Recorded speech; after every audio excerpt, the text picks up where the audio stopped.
বয়স কেমন হবে? 25 বছর বয়স। কি হয়েছিল? রঘুনাথগঞ্জের অমরপুরে এক হৃদয় বিদারক দুর্ঘটনায় গোটা এলাকা জুড়ে নেমে এসেছে শোকের ছায়া।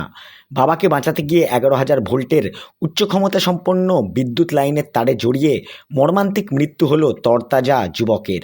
গুরুতর আহত অবস্থায় বাবাকে উদ্ধার করে হাসপাতালে ভর্তি করা হয়েছে। তার অবস্থা আশঙ্কাজনক বলে জানা গিয়েছে। স্থানীয় সূত্রে জানা যায়, অমরপুর এলাকার একটি বাড়িতে কাজ করছিলেন ওই যুবকের বাবা।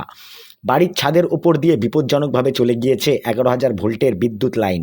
কাজ চলাকালীন অসাবধানতাবশত তিনি সেই খোলা উচ্চ ভোল্টেজ তারের সংস্পর্শে চলে যান। মুহূর্তের মধ্যেই বিদ্যুৎস্পৃষ্ট হয়ে ছটফট করতে থাকেন তিনি। এই ভয়াবহ দৃশ্য চোখে পড়তেই প্রাণের ঝুঁকি উপেক্ষা করে বাবাকে বাঁচাতে ছুটে যান তার ছেলে। কিন্তু দুর্ভাগ্যজনকভাবে বাবাকে ধরতে গিয়েই যুবক নিজেও উচ্চ ভোল্টেজের তারে জড়িয়ে পড়েন। বিদ্যুৎস্পৃষ্ট হয়ে ঘটনাস্থলেই মৃত্যু হয় তার। ছেলের নিথর দেহ পড়ে থাকতে দেখে পরিবারের সদস্যরা কান্নায় ভেঙে পড়েন। একমাত্র ছেলেকে হারিয়ে পরিবারটি কার্যত নিঃস্ব হয়ে পড়েছে। বাবাকে বাঁচাতে গিয়ে ছেলের এই আত্মবলিদান এলাকাবাসীর চোখে জল এনে দিয়েছে। স্থানীয় বাসিন্দারা তড়িঘড়ি গুরুতর আহত অবস্থায় তার বাবাকে নিকটবর্তী হাসপাতালে নিয়ে যান। বর্তমানে তিনি অচৈতন্য অবস্থায় চিকিৎসাধীন রয়েছেন। চিকিৎসকদের মতে তার শারীরিক অবস্থা অত্যন্ত সংকটজনক। এই ঘটনাকে ঘিরে তীব্র ক্ষোভের সৃষ্টি হয়েছে এলাকায়।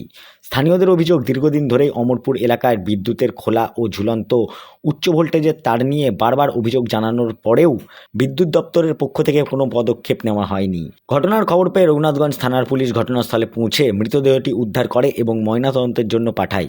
গোটা ঘটনার তদন্তে পুলিশ। বয়স কেমন হবে? 25 বছর বয়স। কি হয়েছিল?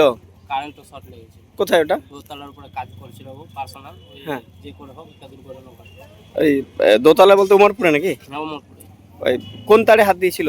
ঠিক হাত আছে। দেয়নি, অনেক কিছু ঠকে গেছিল লোহাটা। আচ্ছা আচ্ছা। কত? ছাদের উপরে কি তার ছিল হাই টেনশন? হ্যাঁ, কিছুটা দূরে তার আছে। আচ্ছা, ওই কত ভোল্টের তার আছে ওখানে? 11,000। 11,000 না? এখন কোথায় আছে? এখন পোস্টমর্টম। কজন হয়েছিল? দুজন। ওর বাবাটা এখন সুস্থ আছে আর ছেলেটা বাবাটার নাম তকবির আলম শেখ।